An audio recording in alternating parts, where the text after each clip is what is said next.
Caião, é pecado eu mandar praticar eutanásia num animal que está sentindo dor e não anda mais pela velhice? Claro que não, né, meu filho? Ou seja, sacrificar um cachorrinho doente. Tomara que você faça isso. Meu Deus, eu não consigo advogar nem a causa da preservação da vida humana a qualquer preço. Eu não sou assim. Quando a minha mãe estava morrendo, e quando eu cheguei em Manaus para estar com ela a primeira vez naquele período anterior à morte dela, eu cheguei lá e ela já estava hospitalizada. E eu sabia que ela não queria ser hospitalizada, ela preferia morrer em casa. Mas uma médica, querida amiga, chegou lá e falou: não, vamos levá-la para o hospital. E como eu não tinha chegado, acabou que se cedeu ao desejo daquela irmã amada, que até faleceu agora na Covid-19, uma médica muito querida que se converteu com a gente há 47 anos atrás, por aí. E aí, quando eu cheguei, me levaram logo lá, e eu vi a minha mãe, a primeira coisa que ela me disse foi: não me deixa morrer aqui. Me tira daqui, meu filho, por favor. Aí eu chamei a médica, falei: olha, a mamãe não quer, é um tratado que nós temos. Meu pai mesmo, se soubesse de fato que ele iria morrer no hospital, ele teria ido para casa, nem que fosse só para chegar e morrer lá. Mas nossa família não é assim, a gente não está disposto a manter ninguém vivo a qualquer preço. A vida tem que se justificar pela vida, não é pela morte, nem é pela vegetatividade, nem é pela descerebração. Uma vida que já não participa de qualquer coisa que a gente chame de vida numa perspectiva associativa mínima, se não tiver isso, já não é mais vida exatamente. A gente está alimentando uma máquina orgânica. E muitas vezes só com aparelhos, porque se você desligar a máquina orgânica, o organismo para. E a gente não gosta disso lá em casa. Nem meu pai, nem eu, nem minha mãe, nem a nossa família, nós não somos disso. A ordem é: não tem mais saída, deixa eu morrer tranquilo, diminua só as dores.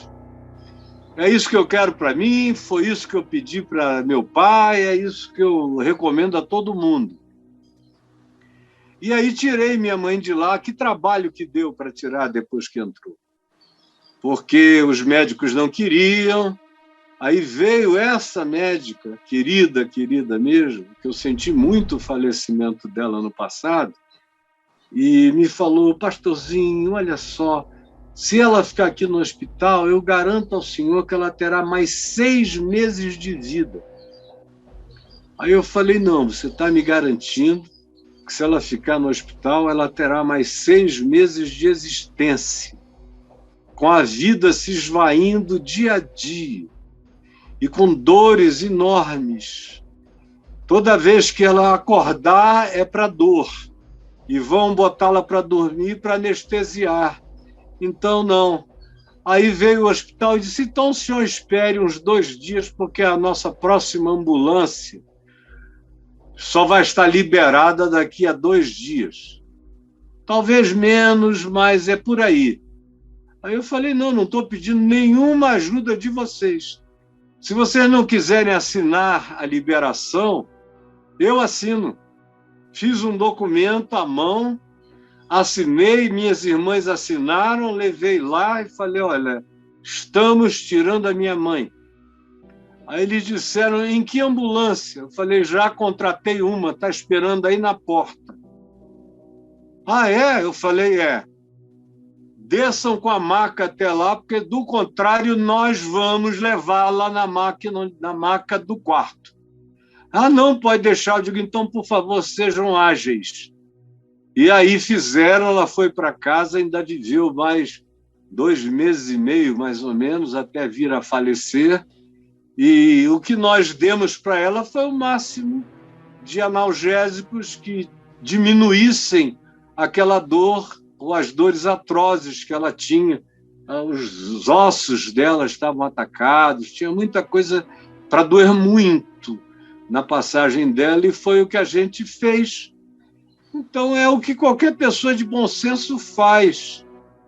Faz com um filho. Eu nunca teria um filho para ficar no hospital 5 anos vegetando, 1 ano. Aí você chega lá e pergunta, escuta, ele tem vida de si mesmo se a gente parar essas máquinas? E os médicos vão dizer, não, ele vai morrer, mas aí o pai e a mãe diz, não, mas nós temos um compromisso com a vida. Aí eu já vi filho aqui no Brasil ficar vivo 7 anos, 8 anos, 9 anos, 10 anos, 11 anos, 12 anos, 13 anos, como uma planta. Só uma planta num vaso, num leito hospitalar. A planta está mais viva do que o indivíduo. Eu não tenho a menor vocação para esse tipo de apego à carne do corpo. Eu prefiro ver qualquer filho meu livre entrando na eternidade do que preso como um vegetal numa cama. Então, se eu faço assim, penso assim, em relação ao significado da vida humana, que quando está completamente desenganada, eu acho que o tratamento deve ser apenas paliativo mesmo, sem falsas esperanças e sem essa gastança brutal de dinheiro nos hospitais que não vão sarar ninguém, curar ninguém, tirar ninguém de lá. Eu creio em todo investimento, é para isso que eu tenho um plano de seguro caro, porque eu posso vir a precisar com a minha mulher. Mas é se tiver esperança, se tiver valia médica. Do contrário, deixa eu ficar em paz, cara. E se eu estiver reclamando muito de dor, me deem os analgésicos necessários, mas eu não estou afim de fazer prolongamento de existência sem vida. Nem em mim, nem em filho nenhum, nem em neto nenhum, nem em ninguém. E quem me ama não faça o contrário comigo. Então, quanto mais com o seu cachorrinho. E tem gente que, por uma questão de misericórdia, mata um cavalo, às vezes puro sangue, que quebrou uma pata, que não terá mais recuperação, o bicho só vai sofrer, sofrer, sofrer. Então, se o sacrifica. É a coisa mais humana, mais misericordiosa a fazer. Nessas horas é que a gente tem que entender que a preservação do corpo não significa bons tratos com a vida.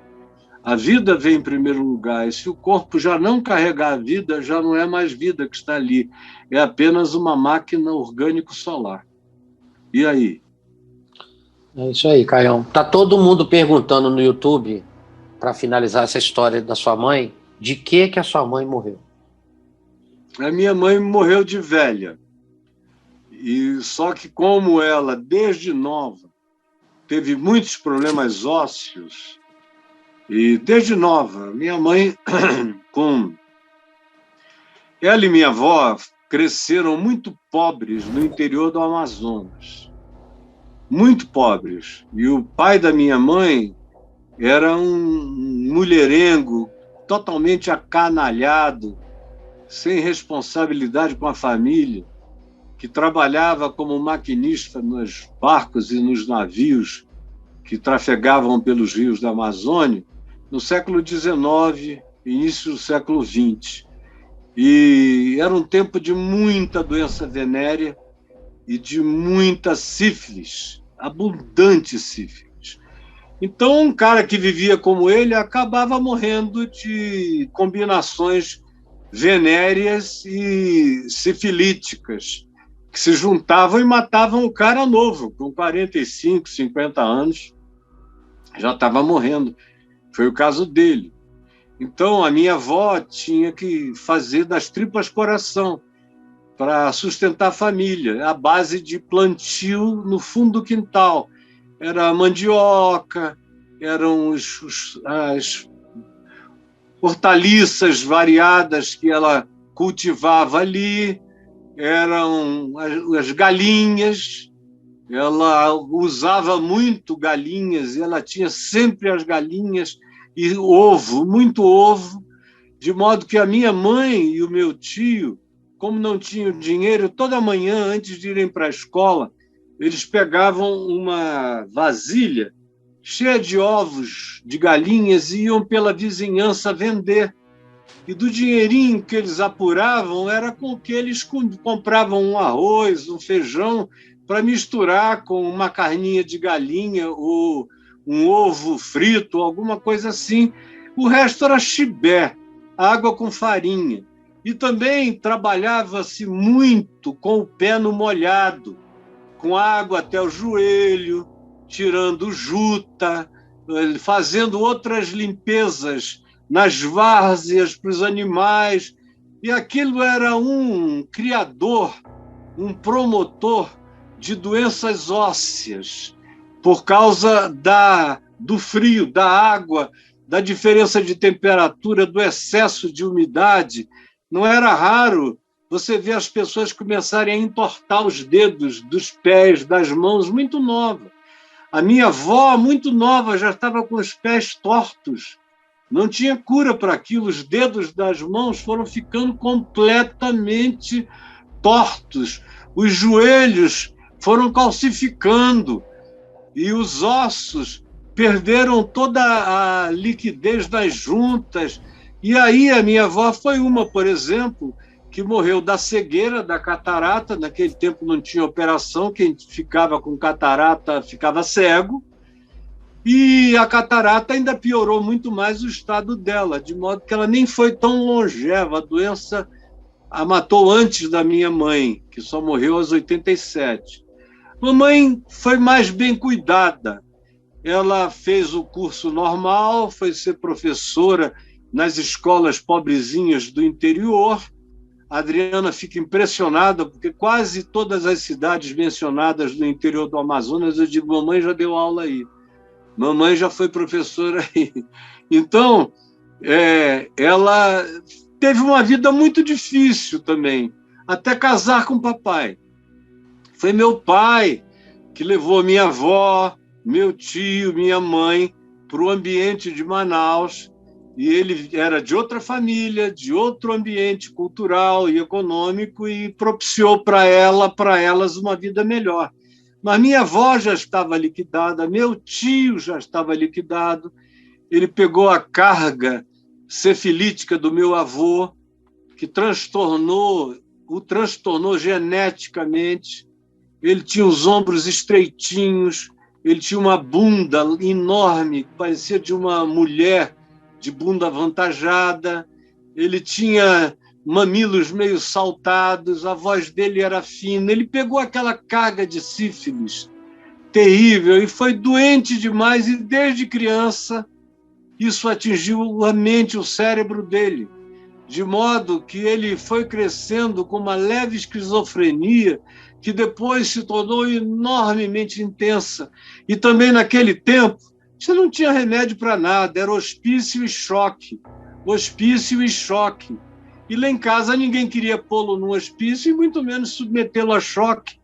Ele era uma pessoa desequilibrada, mas boa, desequilibradamente boa e generosa. Então, papai e mamãe ficaram com ele. Durante um tempo ele conseguia ainda trabalhar, morava na casinha dele, papai e mamãe sempre ajudando, e depois que a mulher o deixou e ele entrou numa solidão profunda, e ainda com a esquizofrenia, sem medicação, porque depois dos anos 60 surgiu um tal de Ampliquitil, que era o que se dava para a gente nesse nível, mas de eficiência muito, muito relativa, de modo que foi a nossa família que foi o ambiente clínico dele, e eu sei que eu ajudei muito desde criança, porque eu intuí logo que o problema dele era que ele não tinha solução e que ele via o que ele dizia ver, que ele ouvia o que ele dizia ouvir, que ele tinha todas as impressões que ele dizia ter.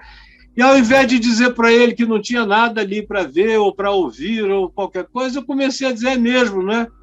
Mas, ó, tio, não liga não, que esse cara vai embora. Ou essa mulher vai parar de te chatear, essa voz vai sair, esse vizinho vai parar de peidar. porque ele entrava numa que os vizinhos lá do terreno dos fundos tinham uma sinfonia de saxofones de peidos, e que o vizinho e a vizinha ficavam peidando a noite toda para ele, molestando-o. E por causa da esquizofrenia, ele dizia que ouvia até o cheiro. Aí eu dizia, é mesmo, né? Esse pessoal é peidorreiro pra caramba, não sei o que e tal. Entrava na dele, ele mudava de assunto. Se você o rebatesse, ele ia falar o dia inteiro daquilo ali. Aí eu só dizia, é mesmo, é uma pena, mas a gente tem que ter compaixão. Aí, pois bem, e a minha mãe, desde 40 anos, que começou a ter os joelhos travados, os pés começaram a encurvar, nós fizemos várias operações nela, já era um outro tempo, eu a levei para minha casa no Rio, ela fez cirurgias minuciosas, botou pinos nos dedos para endireitá-los, e ia tirar o rótulo, e colocar a escápula, né? Como é que é o nome atual da rótula? E tirar e colocar uma sobressalente, um desses modelos.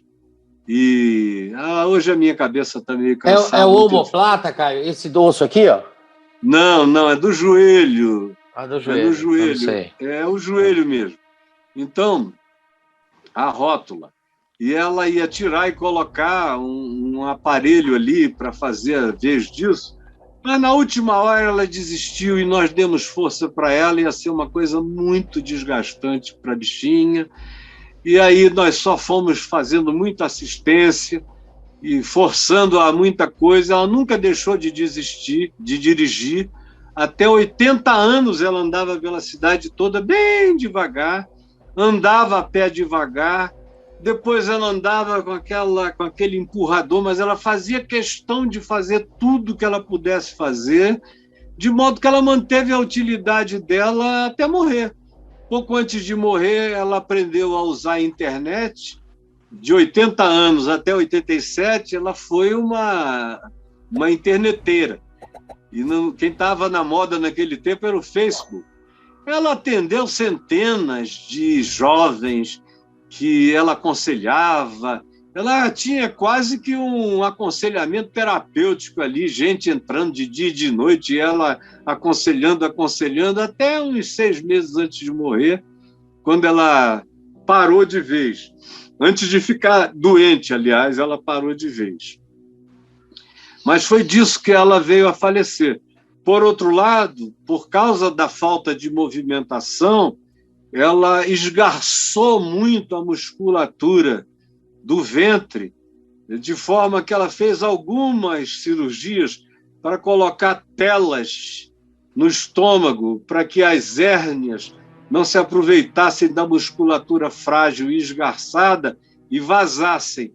Mas depois da terceira intervenção, eu creio, as telas não seguravam mais, não havia mais nem lugar para costurá-las na musculatura, e ela ficou o resto da vida, agora já numa cadeira de rodas, nos últimos 2 anos, sofrendo aquela hérnia dilatada que você via de longe e que a fez sofrer demais, juntamente com os ossos, e foi disso que ela morreu, com todo bom humor, porque eu não podia dizer uma piada para ela naquela cama, ela às vezes com dor, dizendo, meu filho, pede para Jesus vir me buscar logo, pede, quem sabe ele ouve você mais rápido. Eu digo, mãe,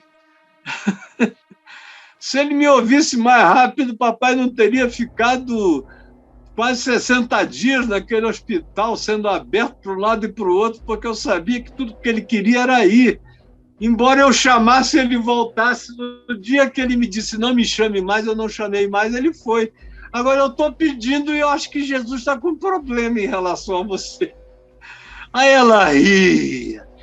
Eu acho que você não está bem preparada, mamãe. Aí ela gargalhava. Para com isso que dói minha hérnia e tal. Mas ela foi uma velhinha muito querida. Ela era muito assim, straight no que ela dizia. muito clara, muito objetiva. A mamãe não fazia rodeios. Mas, por outro lado, ela era capaz de rir das coisas que você não imaginava, encontrar graça nas coisas que você não podia nem conceber, mas ela se derretia de rir. Gostava muito de um filme, de cinema, de ir ao teatro no Rio de Janeiro, ver o neto dela, o Ciro, cantar. E ela gostava de um bom passeio. Eu a levei a Israel com meu pai nos anos 80, e ela aproveitou demais e se divertiu igual uma criança. Durou uns 30 dias a viagem, e de lá nós fomos para outros países, e ela aproveitou, ela gozava a vida, mas tinha um anelo sublime de partir, estar com Cristo, e depois que o meu irmão morreu, ficou aquela familiaridade celestial com o rosto do meu irmão. Depois todo mundo querido foi partindo e foi ficando cheio de amizades o céu dela. Depois papai foi, e aí ela queria ir de qualquer jeito. Depois que papai partiu, eu fiquei ainda em Manaus uns 2 meses dormindo no lugar dele, na cama deles, porque ela não aguentava deitar na cama, olhar para o lado e não ter a presença dele. Então eu fiquei lá 2 meses dormindo com a bichinha. E aí, depois que eu fui, eu pedi para um dos meus sobrinhos ficar deitado no lugar do papai, e ele ficava lá, ficou até o tempo em que a mamãe partiu, para que ela sentisse pelo menos aquela presença de calor ali naquela cama, onde ela viveu décadas e décadas e décadas com o único homem que ela amou. Foi assim que ela viveu. E ela tem um livro chamado O que eu faço não compreendes agora, que é maravilhoso, tem que ser relançado. Eu estou querendo que o meu filho Davi o relance, pelo menos como e-book, porque é um livro que essa geração precisa ler, essa geração algodão doce, que não aguenta nada, para ver o que é uma mulher de tutano, como se diz lá no Amazonas, que aguenta o pampeiro.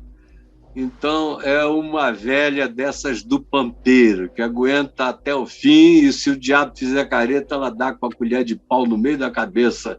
Em nome de Jesus, sai daqui, bicho feio. Eu estou vindo dessas cepas aí.